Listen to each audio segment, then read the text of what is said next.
Hey everybody, Rob with WePayOffDebt.ca coming at you to address the question, how do I deal with my PC points? Now this is a topic that is near and dear to my heart because of our story. That was the reason I didn't want to give up my credit cards. I loved my PC points. Okay. Now before we get into that, I would really encourage you and really ask you, if you could subscribe, please do. If you could comment below, please do.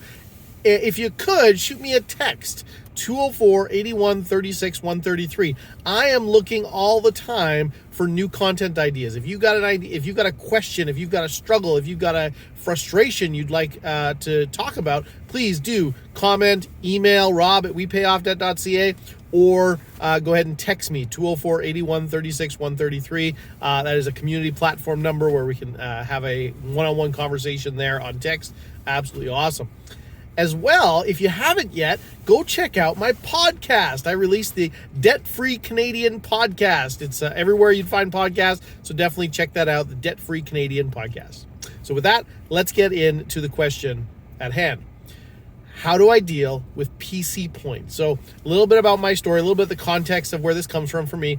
Like I said, is that I was keeping the credit card. I had a PC Financial credit card, and the reason I kept it was for the PC points, because every 2, 3, even 4 months, we would all of a sudden get hundreds of dollars of free groceries back in PC points, and that was awesome, except it wasn't. And the reason it wasn't was because the credit card was preventing me from having complete control of my money. Now, I push this now all over the place because while we were using the credit card, I took every ounce of effort I could to try to budget, but also track my budget, enter all my transactions and know exactly what's going on. And I could not come up with a sustainable system while I was using my credit card. I got rid of the credit card for other reasons, and then I tried, and I was actually able to do it, specifically with EveryDollar. And I'll put a link below to a video talking about the app that changed everything. But the point is that without the credit card, I was finally able to track all the actual spending we did. And so that is the number one reason I point to actually get rid of your credit card if you're having any trouble tracking your finances. And if it's more difficult than a 2 out of 10 to track where you're spending, to budget and track and update your budget, then you're doing it wrong and you need a better system. So I would encourage you to get rid of the credit card and check out some of my other videos for that. But when you have PC points now, what do you do with it? And this is, and you're like, well, Rob, don't I just spend them on food? And of course, this goes for all different kind of points programs, Canadian Tire money, if you've got some of that. Like, what do you do with it, right? Well, I had 2 points on that could be useful to you. One is what we did when we were getting out of debt. Now, what we didn't want to do, because we kept using the credit card, right? At that point, we still had our PC points. But even after we got rid of the credit card and I was now building up the emergency fund, I still had the PC Optimum card. So I was still able to get PC points. Now, maybe not as much because I wasn't using the credit card, but I was still able to get some.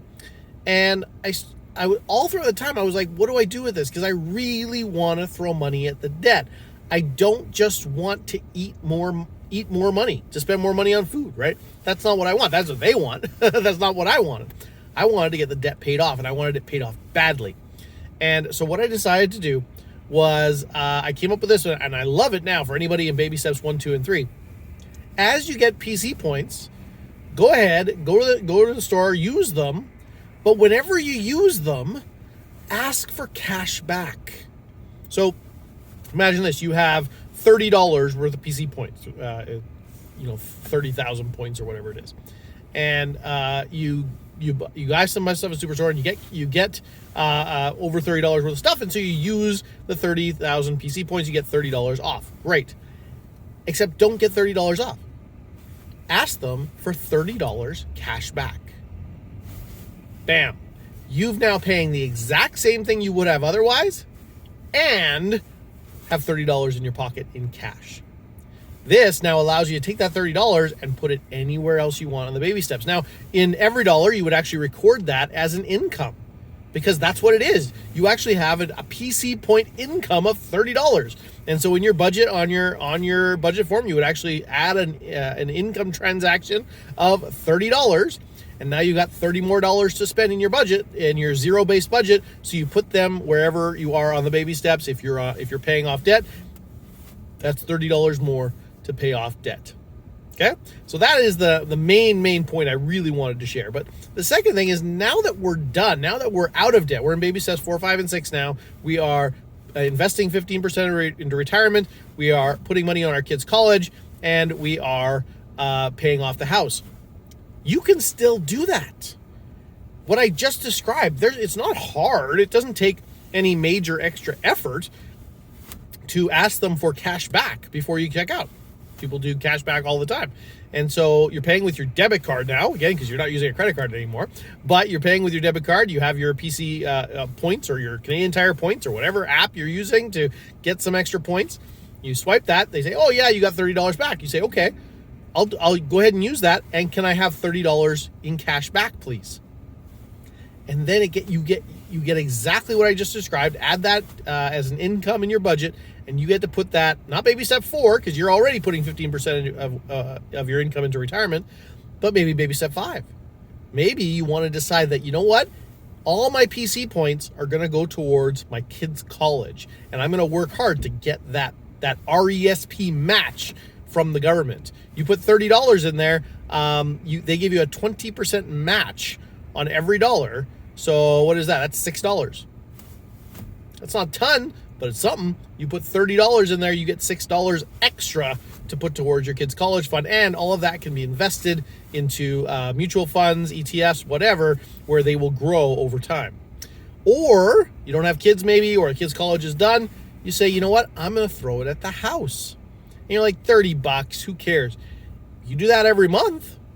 That starts adding up. Maybe you actually make a permanent change to your mortgage payment, saying I will always pay $30 a month more. And then you plan to do exactly what I've just described with your PC points, your Canadian Tire dollars, whatever it is, and you get that cash back, and you just work that into your budget. That we're just putting that towards our mortgage every single month. And you'd be surprised what a massive difference that makes, especially over the long term. You start doing little things like this more and more. Another trick with that that I'm looking forward to doing, my wife and I are both getting raises in the next little while. Some union stuff got worked out, and so we're both getting raises. And I'm actually hoping to take a small amount of the raise and put that onto our mortgage, right? So imagine we get an extra $200 a month. I might put $20 or $50 or $70 or even $100 extra onto the mortgage every month. And then you see two major benefits of that. One, the house is being paid off faster. And two, you've actually got still more money coming in than you had before, right? Absolutely awesome and very, very exciting, and to start seeing progress and to be excited. So, and even if you are on baby step 1, 2, or 3, this can really see some more excitement.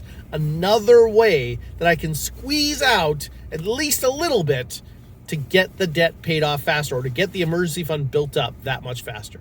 Okay, so I hope that gives you some great value today. Again, please go ahead and subscribe. Go ahead and comment down below. Go ahead and shoot me a text, 204-81-36-133, or shoot me an email, rob@WePayOffDebt.ca, and let me know, what do you need help with? Where are your struggles? And don't forget to check out the Debt Free Canadian podcast. So with that, thank you so much, everybody. Have a good one. We'll talk to you again.